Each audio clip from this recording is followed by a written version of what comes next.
Those that are new to the broadcast, we have brethren that are contacting us on a fairly regular basis trying to find out how they can keep up with us. Well, you can email us, you can call us, you can find us on Facebook, and especially on YouTube. If you go to the YouTube channel, if you're watching on YouTube right now, which the stream is up, if you will subscribe and then you hit that little bell that's under or next to the subscribe button, every time we do a broadcast or anytime the YouTube goes live on the stream or we have a new post, like this past week, somebody went through and clipped the call that Caleb had from the gentleman that called in from the Methodist Church. They clipped that and they posted it, directly to the YouTube stream. Anytime anything like that happens, you'll get a notification. And so we have our broadcast tonight, 9 p.m., tomorrow night, 8 p.m. on the Reedsville station in North Carolina. Caleb will be hosting. His topic will be, tomorrow, is your family holding you back? And I think that's actually going to be in connection to that gentleman that called from Louisiana that was in the Methodist Church. So make sure you tune in tomorrow night, 8 o'clock. Like I said, subscribe on YouTube, hit the bell for the notifications, and you'll be kept up to date. Tonight, Caleb's asking about what my topic is, and I'll go ahead and give that which I don't know if he's watching, so I'll text it to him. But we're going to be asking the question, does Andrew Sluder really know what dispensation he is under? And I was discussing this with Caleb yesterday, Tuesday night at their midweek Bible study.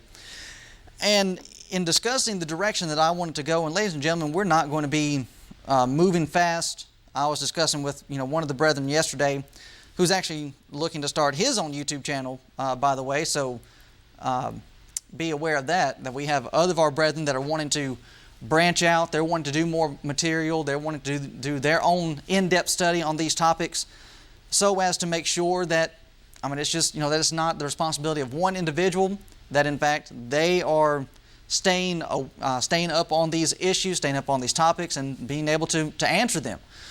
And I was discussing with him how that, we have an hour's worth or an hour length program in which we're to, present information. And, that can actually be a detriment in the fact that, as one of our other brethren described it, trying to drink from a fire hose. In an hour's length of time, just, spreading out all of this information. And he's looking at it as just, sometimes it's like drinking from a fire hose, and it'd be nice to just drink from a water hose from time to time.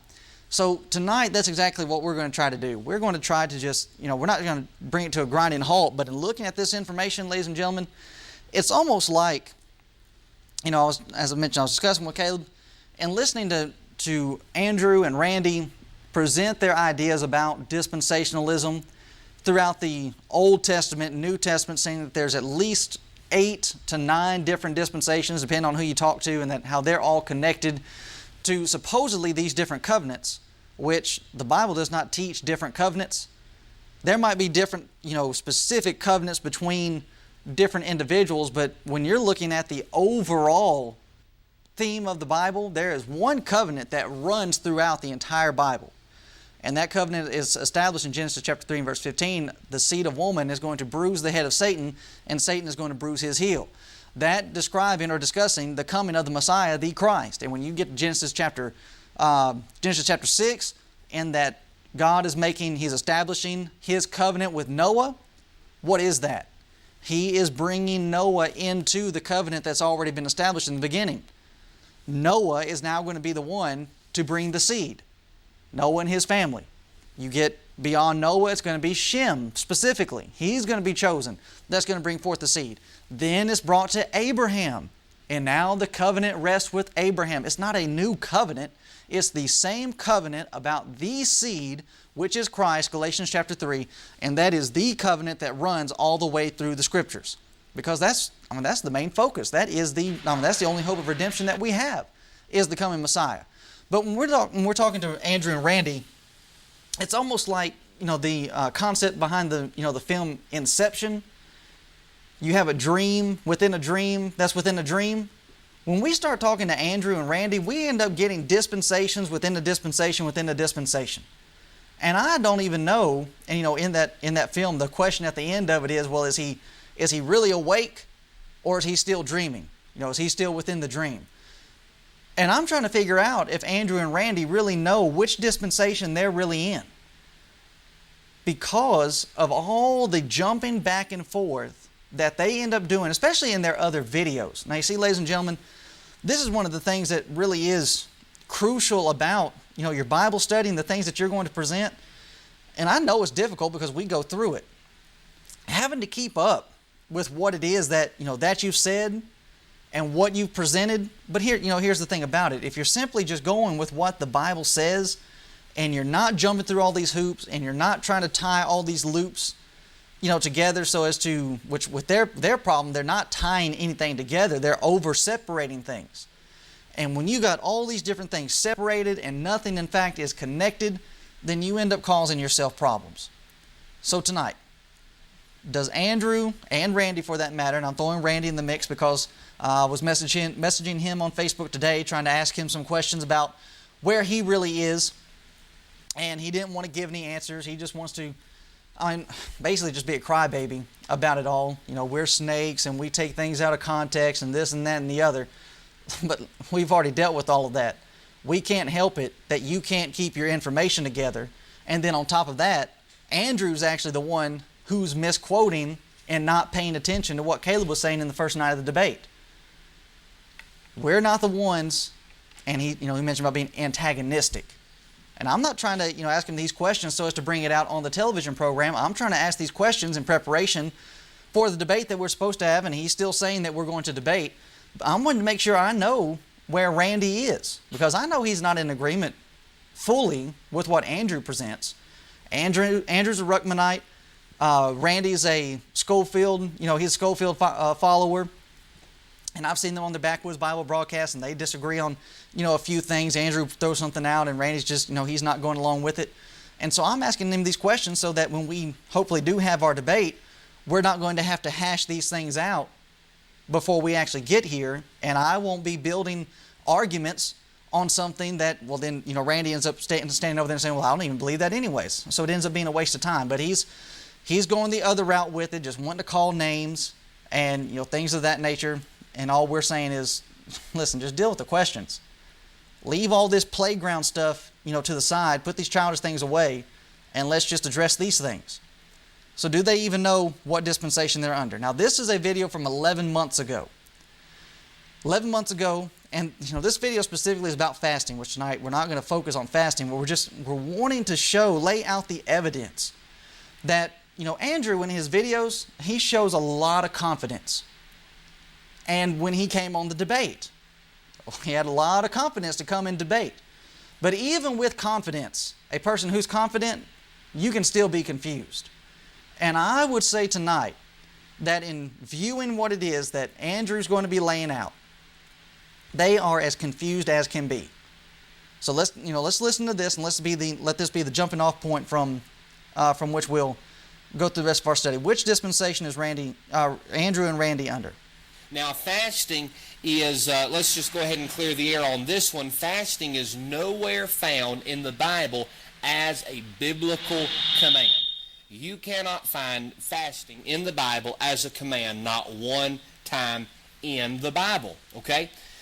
Now, that is not to say that we should not fast, okay? Jesus practiced fasting in Matthew chapter 4, all right? He fasted for 40 days and 40 nights in the wilderness before he was tempted of the devil.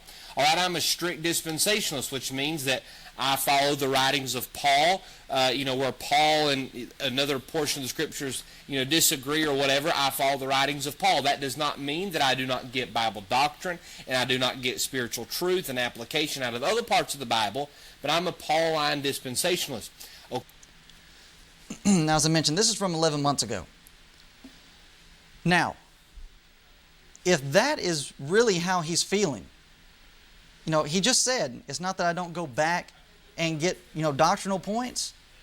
But if that's the case, then why are you coming on, our broadcast and wanting to debate with us? Because that's exactly what, we're trying to do. Not that we're going back to the book of Matthew and the system that Christ was actually under, but we're looking at what Jesus taught leading into the coming kingdom, the church, then what Peter and the other apostles end up teaching before Paul gets on the scene. And you're wanting to look at us like, no, you can't do that. Well, Andrew, why are you going back and looking for doctrine under the dispensation of Christ when it comes to fasting. Now, in the Church of Christ, we went through the study of Matthew. Did we teach on fasting? Yes, I taught on fasting. Is it something that's good for us? Like he mentioned, is it commanded? No, it's not a command. But is it something that's recognized as being spiritually beneficial? Absolutely. Jesus fasted. The first century church fasted. Paul's involved in fasting. Under the Old Testament system, you have plenty of spiritual examples of men that fasted and the benefits that came from it. But you see right there, what is he actually doing? Now, not only are we asking the question, does Andrew know what dispensation he's under? Is Andrew really going to be fair? Is Andrew going to be fair in the fact that he goes back to whatever dispensation he chooses to pull stuff? Now, if he is able to do that and be able to do so scripturally, then why can't we be able to go back and pull what the first century church, Peter, the apostles were doing, Paul, what he was doing when he obeyed the gospel? Why are we not then allowed to be able to go back and pull those examples when in fact they are applicable? Now, what all of this stems from is what he mentioned at the beginning section of this clip. Let's listen again. Now, fasting is, let's just go ahead and clear the air on this one. Fasting is nowhere found in the Bible as a biblical command. You cannot find fasting in the Bible as a command, not one time in the Bible, okay? Now, that is not to say that we should not fast, okay? Jesus practiced fasting in Matthew chapter 4, all right? He fasted for 40 days and 40 nights in the wilderness before he was tempted of the devil. All right, I'm a strict dispensationalist, which means that I follow the writings of Paul, where Paul and another portion of the Scriptures, disagree or whatever. I follow the writings of Paul. Now, did you catch that part? He's a strict dispensationalist. Now, he threw strict in there because he doesn't want you to think that he's hyper. But listen, the way that he does it, he is very close. And which, for that matter, let's just show as to how close he gets to hyper dispensationalism from the first night of the debate. Mr. Robertson says that he doesn't get where Peter and Paul preached or taught different things. And I'm a dispensationalist, and I hold that we stick with the writings of Paul, and everything's backed up by Paul. Paul was the apostle to the Gentiles. That we stick with the writings of Paul, and everything's backed up by Paul. Paul was the apostle to the Gentiles. And I hold that we stick with the writings of Paul, and everything's backed up by Paul. Paul was the apostle to the Gentiles. So we stick with Paul, and we follow the writings of Paul. Everything is backed up by Paul. Now, ladies and gentlemen, Andrew already realizes, and we've already established from this clip, that he's not able to follow that all the way through as to what he would like to claim. In which it ends up getting people in a whole world of trouble, whole mess of trouble. Because you actually end up cutting yourself off from just a great wealth of information. If you're going to start taking on this dispensational idea and that, Matthew, Mark, Luke, and John is all before the cross, written to Jews, not written to Christians, so therefore it has no application to us. We're under the dispensation of grace and we're just following what Paul says. If you do that, there is so much that you're not going to have any learning or understanding about, in which he's already established when it comes to the realm of fasting. Paul fasted, but where do you find any instructions about fasting? You don't find any instructions about fasting except for what Jesus says. But I thought Jesus was under a different dispensation than from what we're under, and that we're not applicable to that, and we're not needing to go back to that. But yet, Andrew gets to do that when he feels the need to. But ladies and gentlemen, we're actually presenting and we're actually saying, yes, that's right. That's how the Bible is supposed to be rightly divided. Under the system which Jesus was living at that time, he is in fact laying out principles whereby these people are being prepared for the coming of the kingdom, coming of the church. What type of attitudes, what type of characteristics are going to be found under the New Testament system? Blessed are the poor in spirit. Blessed are they that mourn. So on and so forth. The examples that he lays out in Matthew chapter 5 about being angry, you've heard it said in the old time, thou shalt not kill, but I say unto you, be not angry. Do not call your brother fool or rocco. We teach that. Why? Because there's none of this business about any, let's see, he doesn't use the word contradictions. What does he? That does not mean that I do not scriptures, disagree or whatever. I follow the writings of Paul. That does not mean that I do not get Bible doctrine and I do not get spiritual. Okay, disagreements. That's what you end up having when you have Jesus under this one system and he's teaching to the Jews, and then Paul coming along and presenting new information, supposedly new information, and you're going to have these supposed disagreements. That's what you end up happening. But in the Church of Christ, we do not have these disagreements between Jesus, Peter, Paul, any of the other apostles. We are rightly dividing in the fact that, okay, Jesus is under the Old Testament system. I believe it's Galatians chapter, it's either Galatians or Ephesians. I always get their information mixed up. It's either Galatians 2 or Galatians 3, where you have reference to the fact that Jesus was born of a woman under the law. He's still under the law of Moses.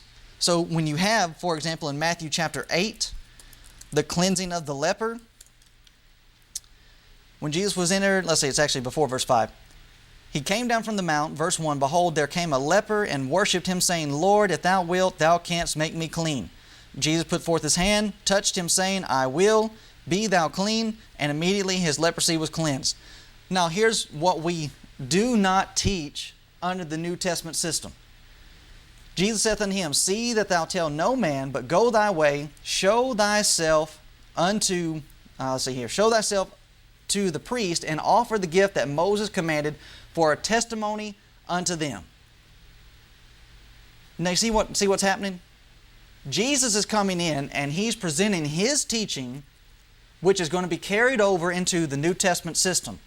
But at the same time that he's doing that, he still has a recognition and an acknowledgement of the system that he's under. Could Jesus forgive sin?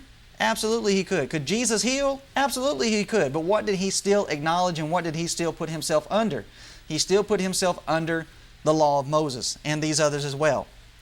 So in teaching about the leper, do we find application about how Jesus went out and he dealt with those that would be social outcasts? Those that other societies would not be willing to even go near, let alone touch. But yet we have the fact that it says that Jesus touched him. Well, yeah, and we can find teaching from that, but what about here when it gets down to, giving your gifts to Moses? Well, no, that doesn't apply to us. So within that realm, and you see, and that's what Andrew even ends up acknowledging in the first night of the debate. Now, you might be asking yourself, well, what disagreements is he talking about? Well, let's go to the first night of debate, and let's hear, again, let's have it refreshed in our mind some of the issues that Andrew runs into when discussing with us about these different time frames and what we're supposed to do. I actually want to touch on something that Andrew actually said.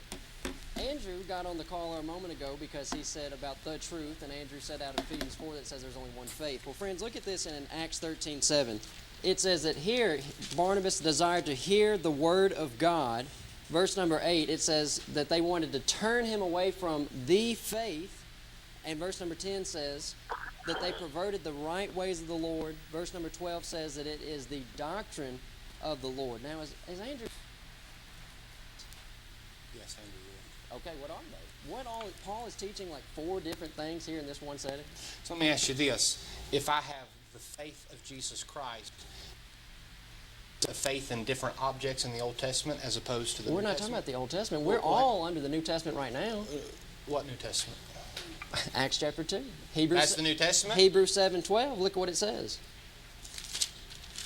Why would I not follow this? For the priesthood being changed, there is a necessity, a change of the law also. So would you say that Hebrews 8 is also for us, the New Covenant? Hebrews 8, the New Covenant? Yeah, yes. You would say that's for us? Yes. Do you teach every man saying know the Lord? I don't do that because he told us not to do that. So you don't teach every man saying know the Lord? He said we would not do that in Hebrews chapter 8. Why would you want me to do something that he absolutely says not to do it? Why? Just because it's written in the New Testament? Well, hang on. So why would you not say... But see, we're actually getting away, friends. In Acts 13, there were multiple things that he does not want to tell us because it's all going to come back on him. If we can have the gospel and the faith being the same thing, in one setting from 4 different doctrines, according to Andrew.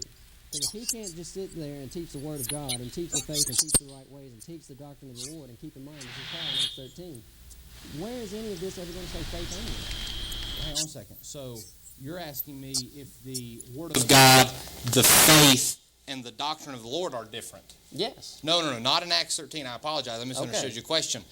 In Acts 13, the Word of God encompasses the Word of God, what they're preaching, and then you have the faith, and then you have the doctrine of the Lord. These are all going to be the same things being preached by the Apostle Paul.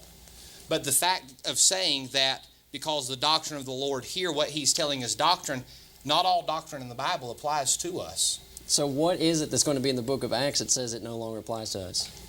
The transitional nature of the book of Acts. When you have, in the book of Matthew, chapter number 5, do you take all of the teachings of Jesus for you? What exactly, Matthew 5? Have you ever called your brother a fool? Not in that sense. In what sense? Well, in that context, Matthew 5:22 is actually talking about without cause, being angry without cause. Never says, it says being angry without cause. It never says you call your brother a fool without cause. Okay, so look at Galatians 3, Andrew. Oh, foolish Galatians, was Paul in sin? Exactly. No, Paul was not in sin because Paul is in a new dispensation, the apostle of the Gentiles. That's why not all Bible truth is to you or for you. But even still, Now, ladies and gentlemen, do you see how quick he was to jump back into that dispensational argument because Caleb caught him? He's laying out this principle that, well, you see, we're not needing to go back and teach all these different things because not all these things apply to us. Now, we agree with that. We look at the example with Noah under the Old Testament system. Are we needing to go and build an ark today? No. But what can we learn from that?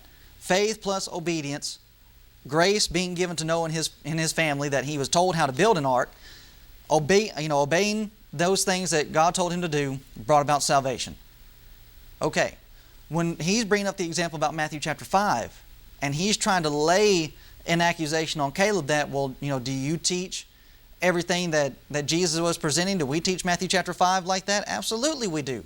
And the reason why that is because Matthew chapter 5 and verse 20, Jesus said, "For I say unto you that except your righteousness shall exceed the righteousness of the scribes and Pharisees, ye shall in no case enter into the kingdom of heaven." So the principles that Jesus is actually laying out are things that are going to give us entrance into the kingdom. These are kingdom principles that he's describing. This is the righteousness that exceeds the righteousness of the scribes and the Pharisees. And what was one example of that? Verse 21. How far did the righteousness of the Pharisees actually go? It only went skin deep.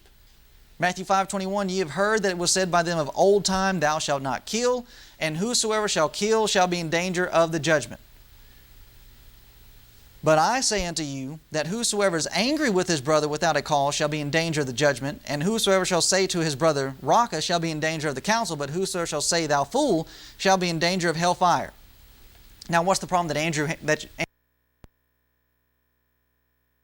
Paul, in a clear contradiction to what he was trying to catch Caleb in?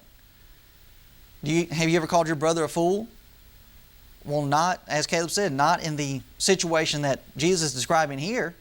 That is, that I'm just so angry, I'm so full of rage, and that I'm not controlling my tongue, James chapter 3, so as to let loose with empty insults. And you see, Andrew's not even willing to acknowledge, well, what do you mean to that, to that situation, or in that situation to that degree? And thus Paul is presented, and what does he do to the Galatian brethren? He calls them fools. There's one of your disagreements that he's referencing.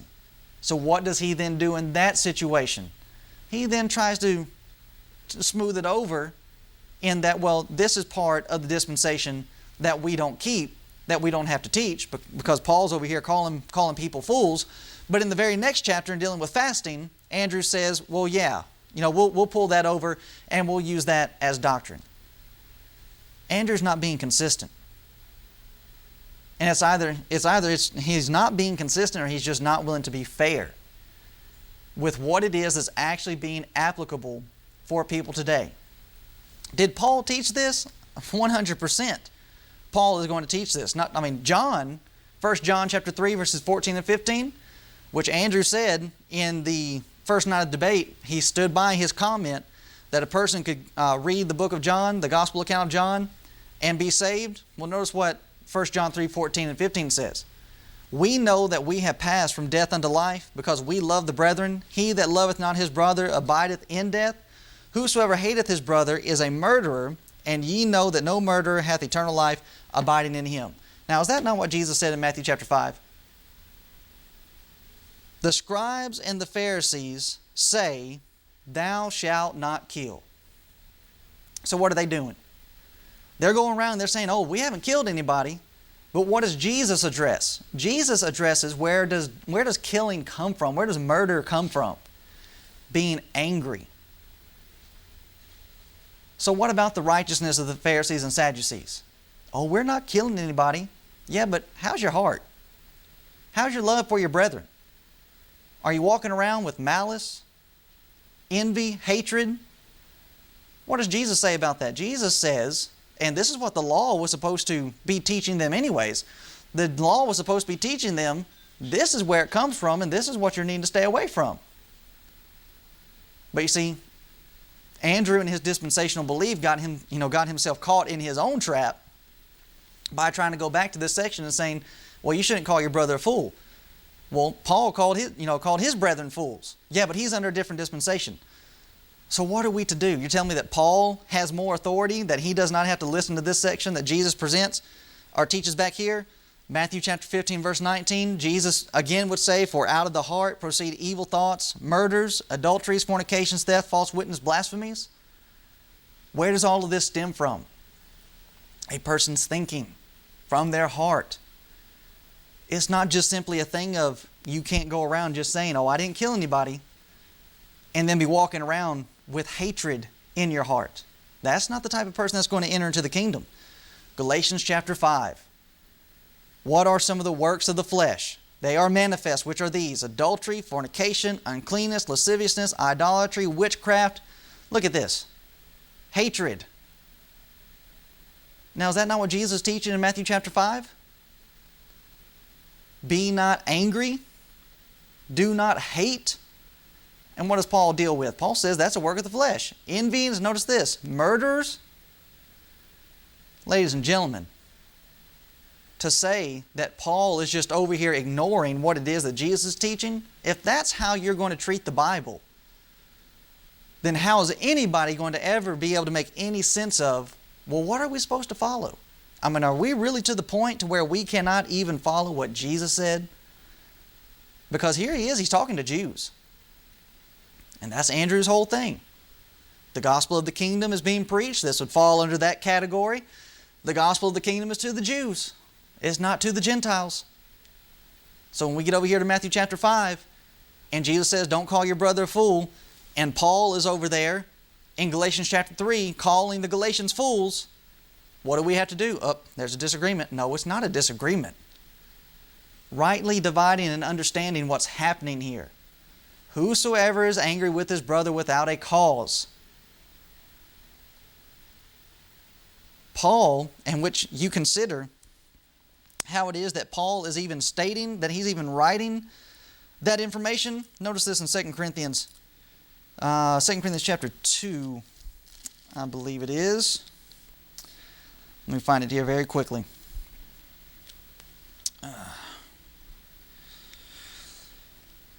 All right, 2 Corinthians chapter 2 and verse 4. Paul's already written the first letter, and he's had some hard things to say to the brethren. Now he writes the second letter, and notice how it is that Paul is writing this information. For out of much affliction and anguish of heart I wrote unto you with many tears, not that ye should be grieved, but that you might know the love which I have more abundantly unto you. So when Paul is calling the Galatians fools in Galatians chapter 3, do you think he's doing that out of anger? Do you think he's doing that out of hatred, malice for these brethren? Absolutely not. Paul is writing that, and he's writing out of affliction and anguish of heart. He's writing with many tears.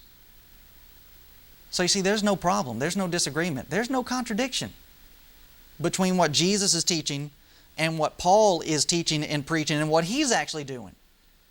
Notice also in Ephesians chapter 4 verse 26, be ye angry and sin not.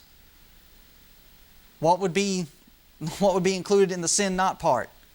Do not lose your temper. Do not let loose of your tongue. Do not allow hatred, malice to grow in your hearts. Let not the sun go down upon your wrath. Matthew chapter 5, Matthew chapter 18, you have aught with your brother, do not let the sun go down upon your wrath. Go to your brother. Fix the problem. Colossians chapter 3 and verse 8. But now ye also put off all these, anger, wrath, malice, blasphemy, filthy communication out of your mouth. Is that not Matthew chapter 5?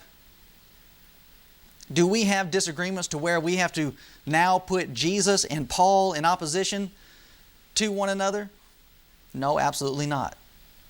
Because what Jesus came to instill in the minds of the Jews that he was speaking to at that time was that the law was to be working on the inward man. They were to be living by faith, and that faith was supposed to be working on them so that they would not be doing this very thing.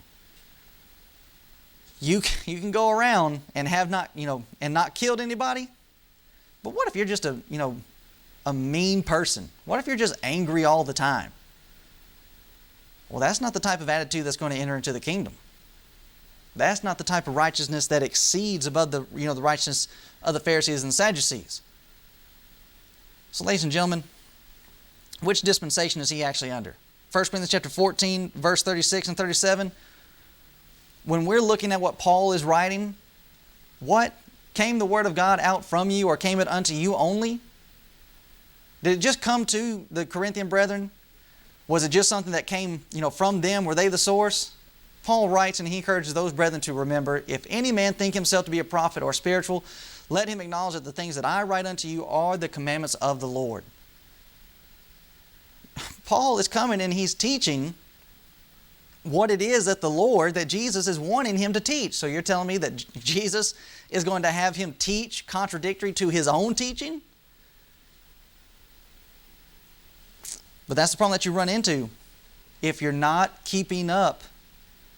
If you're in this dispensational group and you've got everything divided up into all these different sections and you're not keeping up with it, you'll end up doing like Andrew does. Well, Matthew chapter 6, in which in the clip he even acknowledges.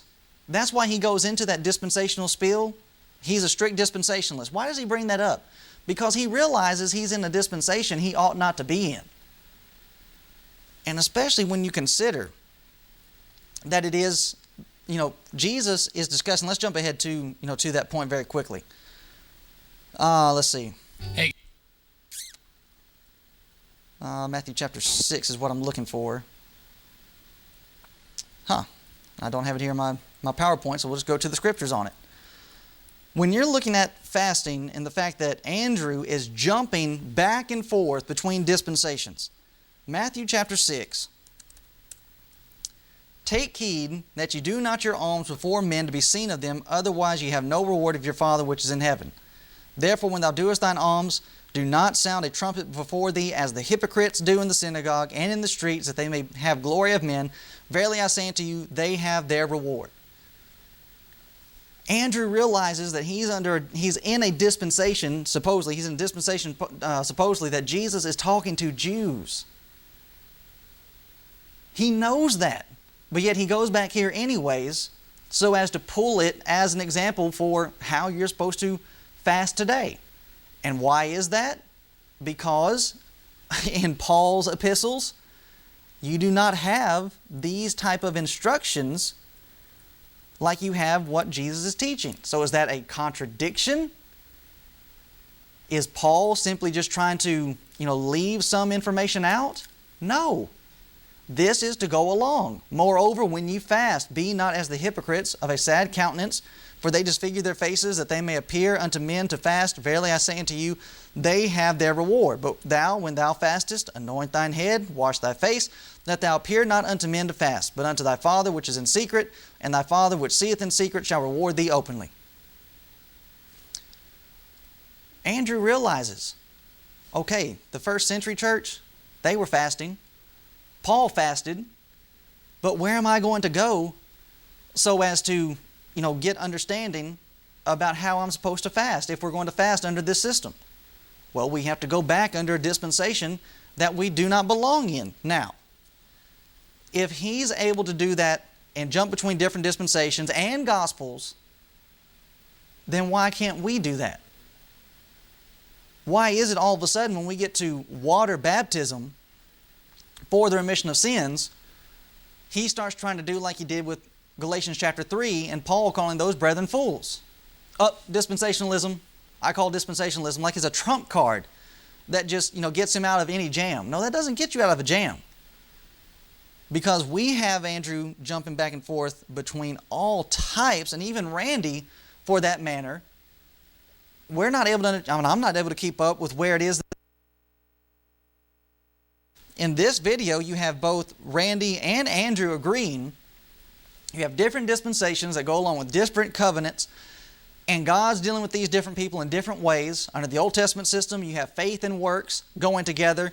Under the system that we are in, the grace dispensation, supposedly, grace and works do not go together. But then you have Randy mentioning this on Facebook, commenting on the first show that I did about Abraham and their position on Abraham.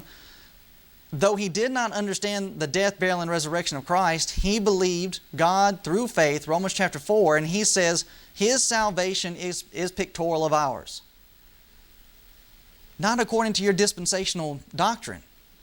He's under a different dispensation, a different gospel that has a different salvation. His is faith and works. Ours, supposedly, is just grace. There are no works. So how can he be a picture of what we are going to do? Now, just look at what Andrew does. In this clip, same clip. Now, he has to get the camera close because he has some issues with his phone. And that's why there's, and just fair warning, just some explanation. The reason why this is clipped up is because he goes into, why he can't figure out why his phone is messed up and he's trying to fix it and everything like that. But we want all this to be streamlined as to what he ends up doing. Look at what Andrew does in this discussion about fasting. Now, let me say this. As far as fasting is concerned, we cannot find a single time where fasting is commanded in all the Scriptures. But we do find instruction. So let me say this. As a dispensationalist, if I cannot find a clear command for fasting anywhere in the Pauline epistles, or if I can't find any precedent for it, then I go to the next place that I can find it. Well, the place where we find, if I cannot find a clear command for fasting anywhere in the Pauline epistles, or if I can't find any precedent for it, then I go to the next place that I can find it. Well, but we do find instruction. So let me say this. As a dispensationalist, if I cannot find a clear command for fasting anywhere in the Pauline epistles, or if I can't find any precedent for it, then I go to the next place that I can find it. Well, the place where we... Now, how does he get to do that? How is it that he wants to, lay everything on? Hey, we're with the Pauline epistles. Everything has to be backed up by Paul, and that's just the way it is. He makes that type of claim, and he has great confidence in it. But then notice how he is in his own videos. Well, we understand that there are going to be some things that we're not going to have explanation for in Paul's letters. So where do we have to go so as to get explanation? Well, we might have to go under a different dispensation, which on one hand we stringently hold is not for us, except for the places where Andrew says, well, yeah, that is for us. If he does that for fasting, why can that not be done for water baptism? In which he already said in the second night of debate, he had to come back and clear himself up and say the reason why he baptizes is to follow Paul's example. Now, what example do we have with Paul and what he was actually doing? You'll have to go back to what he says is a different dispensation, but what we present in the Churches of Christ as being the New Testament. And he's just simply following what it is that Jesus established. Now it's interesting, since we brought up the New Testament, he doesn't believe, if you heard in that clip, he doesn't believe the New Testament is here, Hebrews chapter 8. But yet you have in Matthew chapter 26, verse 28, when Jesus is eating the Passover feast and he's instituting the Lord's Supper, what does he say about the New Testament? For this is my blood of the New Testament, which is shed for many for the remission of sins. What is found in the blood of Christ? For this is my blood of the New Testament. The New Testament is in the blood of Christ, and shedding that blood is bringing forth the New Testament system in which we're under. And I was looking for it just a moment ago. I know it's in 2 Corinthians, and I know that I'm looking right over it. Paul references to himself as being a minister of the New Testament. And I'm going to go ahead and search it because we cannot miss that. 3 and verse 6. Yeah, I looked right over it. Now, ladies and gentlemen, as you know, again, we mentioned that Randy is messaging. He's saying that we're still going to debate, and I'm trying to get him to discuss with me back and forth because and looking at this is some of this information I'd like to hold on to, but what we're dealing with, we cannot wait a year. We cannot hold this information back from you and to the beginning of next year. Some of y'all may not make it to next year. So we're going to throw a lot of this out here now.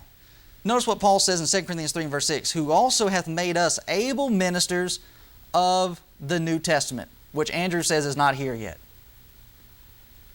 Andrew says that New Testament is going to, something that's going to happen in the millennial reign.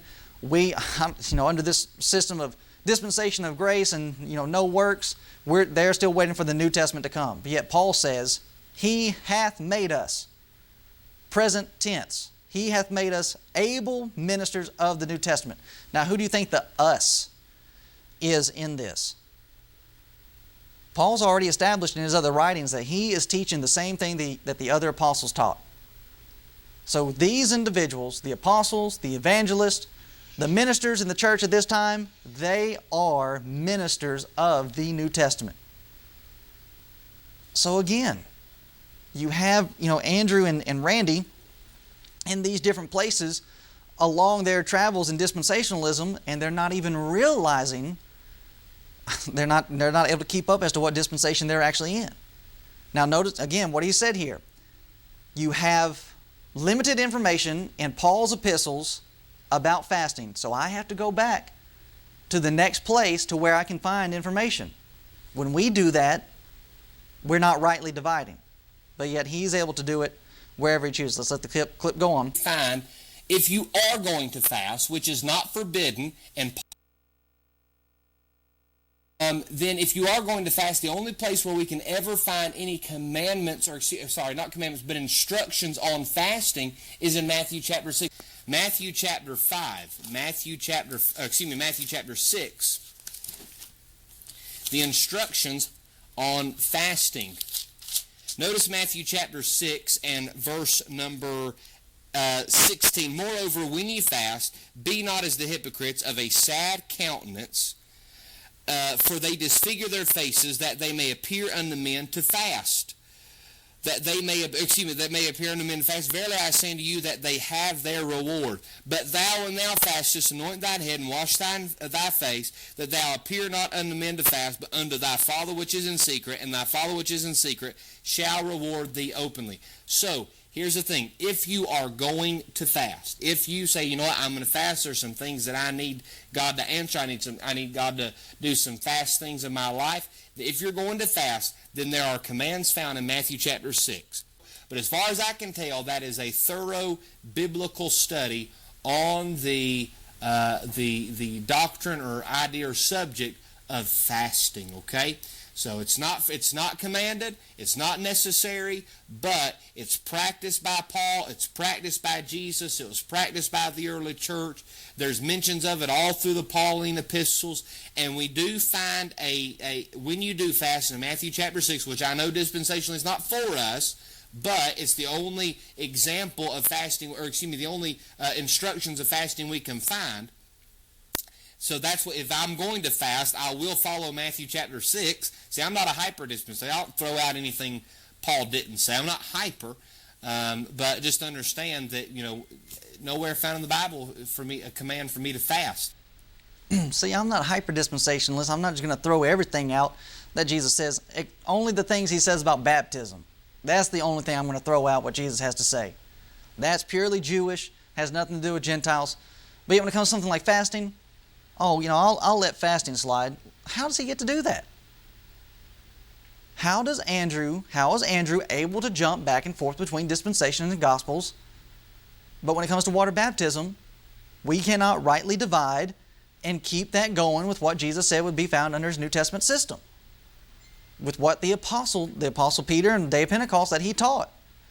Acts chapter 3, Acts chapter 4, and Acts chapter 5, teaching the death, burial, and resurrection, and encouraging them to be baptized. Acts chapter 8, Philip is teaching about the kingdom, things concerning the kingdom and Jesus, and they're being baptized. Oh no, that's in the wrong dispensation. Even though Mark chapter 16 and verse 16 is in fact after the death, burial, and resurrection, and according to Luke chapter 24, it would be found, this would be being said before Jesus would ascend up to heaven. Luke chapter 24, you have it being described that Jesus expounded unto the disciples things that they were needing to hear. This is going to be included in that. He that believeth and is baptized shall be saved. But Andrew, Mr. Luffman, what do they all want to do? Oh no, that's dispensation. That's what Peter and them are going to preach. That's the wrong time frame. But yet, he's able to make sense of the fact that if you want information about fasting, you got to go back here. So why is it the case, ladies and gentlemen, that when it comes to water baptism for the remission of sins, we can find John teaching about water baptism, Jesus taught about water baptism, the apostles would have been teaching about water baptism leading up to the cross. Now Jesus dies, is buried, and resurrects, and now we're being told how all of that fits together, and they continue teaching with just a little change. We're not waiting for Him to come, Acts chapter 19. We're not believing on Him that should come, but we are in fact being baptized in the name of the Lord Jesus Christ. Why is all that not fitting together? It's just because they don't like it. Notice He said about fasting. It's practiced by Jesus, practiced by Paul, it's practiced by the early church, it's found in Paul's epistles. Guess what else is that same way? Was Jesus baptized? Now, He wasn't baptized for the same reason that we are needing to be baptized. He's not needing the remission of sins. But did Jesus submit to the teaching of God? Did Paul practice water baptism? Go back and watch the second night of debate, and Andrew affirms, oh yeah, he was involved in water baptism, even on his own broadcast, the Backwoods Bible broadcast. He and Randy, somebody asked a question about Paul being water baptized, and they both reference Acts chapter 22 and verse 16. Arise and be baptized, wash away thy sins, calling on the name of the Lord. He was water baptized. Why is it the case that he understands it when it comes to something like fasting, but yet when it comes to water baptism, he wants to shut the door and draw the line? Oh no, dispensationalism kicks in here. But yet he lets it slide there. And I'm going to show you tonight how the baptism of John and the baptism that's of Acts referencing to the fact of what he ends up doing. Now here's another point, ladies and gentlemen. Not able to keep up with what dispensation Andrew's actually in. All the jumping around he is able to do, but yet we're not allowed to do that when it comes to water baptism. Notice the discussion here. This is another video. This is more recent. This is not far removed from the debate that we had with him. This is about marriage, divorce, and remarriage. And notice where he goes for some of his doctrine on marriage, divorce, and remarriage. Hey guys, Andrew Sluder, pastor of Bible Baptist Church in Asheville, North Carolina. And I wanted to do a quick video. I'm in my car, not in my typical setup. But I just had to do a video and wanted to hit on an issue that keeps rearing its ugly head, and it's an issue that I've dealt with in the past and I'm going to deal with again right now, and it's the issue over twice married preachers or just twice married people in general. Okay? Now, for all of you out there who think that a man who's been divorced and remarried cannot preach, I have a question for you. I have a question. Every one of you will say that in the case of death, that a man can remarry and be okay and still preach and pastor. Everyone believe that, okay? They get that from Romans chapter 7, where Paul talks about that death allows a woman or a man to be freed from the law of their spouse. I 100% agree with that. What they fail to realize or fail to acknowledge is the fact that there are two more exceptions to remarriage. The first one is Matthew 19, where Jesus clearly says that if a man marries another woman, save for the cause of fornication, he commits adultery. It's so clear there. It clearly says in Matthew 19 that fornication is to remarriage. The first one is Matthew 19, where Jesus clearly says that if a man marries another woman, save for the cause of fornication, he commits adultery. It's so clear there. It clearly says in Matthew 19 that adultery... You hear what he's doing? On the first night of the debate and second night of debate, he tries to state that there are clear distinctions and clear separations between the dispensations. You had them teaching these things over here. One time he says Acts chapter 13, I believe, and then the next time he tries to jump over Acts chapter 20 and saying, okay, these are the changing points. The book of Acts, he says, is a transitional book. But yet here we are. And if it is a transition and things are changing, then you ought to have a clear line of separation as to what's being taught. No more are we going back under these things. If you're going to do that for water baptism, Andrew, and if you're going to be consistent about it, you can't go back to Matthew chapter 19 for doctrine on marriage, divorce, and remarriage. Now, why is it that Andrew does that? Because he realizes if he does not have what Jesus taught, he's missing a crucial exception to how a person can be divorced and remarried. If you take Paul's account, all you really have is Romans chapter 7, and that being about death. A woman that has a husband that dies, she's free to marry another. A husband who has a wife that dies, she's free to be married to another. But what does Andrew realize that he's able to do? He realizes, okay, I can go back under that, he says under that dispensation, which we would present in the Church of Christ that the Bible is teaching. What Jesus is teaching there is preparation for the coming church, the kingdom. There's not a separation. There is no disagreement. It's all working together. But here's the problem that Andrew runs into when it comes to this dispensational idea. Again, who was Jesus talking to in this situation? The Pharisees also came unto him, tempting him and saying, is it lawful for a man to put away his wife for every cause? They're discussing the law of Moses. Now that's what Andrew and different ones want to try to do about baptism. Oh, that's Jewish. Well, this is a clear discussion about the law of Moses and marriage, divorce, and remarriage. But how is it that Andrew gets to bring that over? I guess Andrew just gets to do what he wants to do. When it fits, when it fits his doctrine, it fits his prerogative, well, yeah, I'll pull this over from Jesus, but these other things, no. We're going to leave those behind. Ladies and gentlemen, in rightly dividing, you're going to put these things together. Is Jesus teaching this, and is this what Jesus says? Yes. Are we able to follow it then? Yes. Is there any contradiction, any problem with what Paul says in Romans chapter 7? Nope, they work together. If a mate dies, you can remarry. If a mate is unfaithful, you put them away, the innocent party can remarry. But if you're going to hold to the dispensational idea, you can't pull this. You cannot pull this over. This doesn't apply. He's talking to the Pharisees, discussing from the law of Moses. They say unto him, why did Moses then command to give a writing of divorcement and to put her away? Here's the context. Here's what they're discussing. Now, if Andrew's going to be consistent, and he's going to, deal fairly and rightfully, divide rightfully like he's supposed to, this doesn't have anything to do with our dispensation.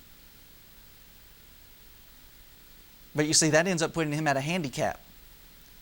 And he realizes he can't go without this, and neither can we, ladies and gentlemen. Jesus is teaching a principle that's going to be brought over onto the New Testament system, and this is applicable for us today. Now notice the other problem that he runs into. So you have Jesus talking to Jews about the law. Andrew, we're trying to figure out how does he apply this to the Gentiles, but then notice this. Jesus is in one dispensation talking to a class of people, but then notice where Jesus ends up going in his argument. And he answered and said unto them, have ye not read that he which made them at the beginning made them male and female, and said, For this cause shall a man leave father and mother, and shall cleave to his wife, and they twain shall be one flesh. Wherefore they are no more twain, but one flesh. What therefore God hath joined together, let not man put asunder. Here's Jesus in a dispensation, and he goes back to, law of Moses. There would be, according to what they say, there's at least three dispensations between the law of Moses and the beginning, Adam and Eve, like Jesus is discussing here. So Jesus is in a dispensation, and he's discussing about something from another dispensation. And notice, ladies and gentlemen, there's no separation. He's pulling all of these things into the same parameters. Why is that? Because they all go together. This is a universal standard. This is something that applies to the Gentiles just as much as it did to the Jews and to the Christians today. This law, this rule about marriage, divorce, and remarriage, does it apply to the Christian? Yes. Does it apply to the non-Christian? Yes. This is how it was from the beginning. But look at what you have. Andrew, Randy, they would like to have these dispensations tucked into their nice little places, but you don't have that because the Bible's not divided that way. You have systems, you have rules, laws, and commandments being brought over. Some of them are being X'd out, some of them being left out. But where things are being brought over, then yes, you need to bring them over. Is baptism, water baptism for the remission of sins, is that one of the things that's being brought over to the New Testament? Yes, it is. You do not get to then start slicing and start saying, well, that's a different dispensation. So here's what we have happening.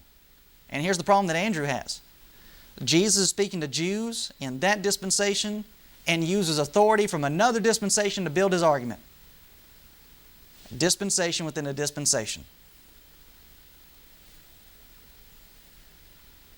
Are those contradictions? Is that a problem? For Andrew and Randy it is. But for those that are in the Church of Christ, no, that's no problem. What the problem really is what Jesus addresses in Matthew chapter 19 and verse 8. Why do you even have this writing of divorcement being brought up? He saith unto them, Moses, because of the hardness of your hearts. It's not because of a different covenant. It's not because of a different gospel, a different way of salvation. It's because of the hardness of their hearts. And that's the problem that Andrew and Randy are having. They're hardening their hearts, and they're not listening to, they're not wanting to acknowledge and respect the rightly dividing and being able to put things together. Now, he can do it for fasting. He's able to do it for fasting. He's able to do it for marriage, divorce, and remarriage. Just for some problem, he's not able to do it when it comes to water baptism for the remission of sins. The problem they had in Corinth, 1 Corinthians 1, 12 and 13. Now this I say, that every one of you saith, I am of Paul, and I of Apollos, and I of Cephas, and I of Christ. Is Christ divided? Was Paul crucified for you? Now notice this in verse 13. Or were you baptized in the name of Paul? There's twice in the first chapter of the Corinthian letter, Paul referencing baptism. Andrew tried to say there's no reference to water baptism in Paul's epistles except for the place where he said, I came not to baptize. No, there are two places right around that where he mentions about these people being baptized. And they were not baptized in the name of Paul, they were baptized in the name of Christ. For Andrew to be, saying, I'm Pauline, we go by Paul's letters, we back everything by Paul's letters. Paul would say, for ye are yet carnal, for whereas there is among you envying and strife and divisions, are ye not carnal and walk as men? For while one saith, I am of Paul, and another, I am of Apollos, are ye not carnal? Paul addresses this and says this is a carnal attitude, fleshly attitude, to start trying to elevate, well, I'm following this preacher, and thus following him, negating, rejecting what other people are saying, puts me a step above. Well, we're out of time. If the caller wants to hold on, we can discuss after the show. Tonight, ladies and gentlemen, do not get caught up in these problems that these gentlemen have. And they realize their problems.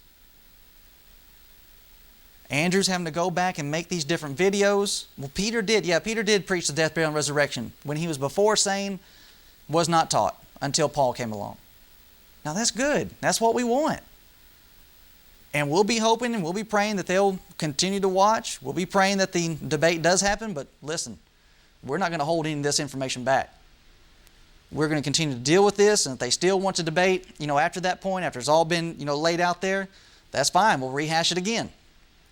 But we want to make sure that you are staying informed and that we're able to rightly divide together so that we do not end up running into these problems. Well, dispensationalism, got to have everything divided. But then they jump back and forth whenever they decide to. Ladies and gentlemen, we're not going to be doing that in the Church of Christ. We're going to be laying everything out as Jesus taught it, Peter taught it, Paul taught it, and we're going to be making application for our lives. We appreciate you very much for tuning in. I'll get to this call after we go off. Make sure you tune in tomorrow night, 8 p.m. What does the Bible say? Is your family, he just texted me, messed me up. Is your family holding you back? So don't miss that. We appreciate you for tuning in, appreciate you for watching. And until next time, always ask for what does the Bible say. Have a good night.